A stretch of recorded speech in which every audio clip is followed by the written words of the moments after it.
حضرت امام علی علیہ السلام نے ارشاد فرمایا، جسے اس کے اعمال پیچھے ہٹا دیں اسے حسب و نسب آگے نہیں بڑھا سکتا۔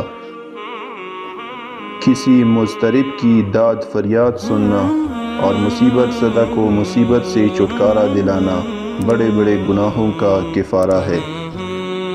اے آدم کے بیٹے، جب تو دیکھے کہ اللہ سبحانہ تجھے پے در پے نعمتیں دے رہا ہے اور تو اس کی نافرمانی کر رہا ہے تو اس سے ڈرتے رہنا۔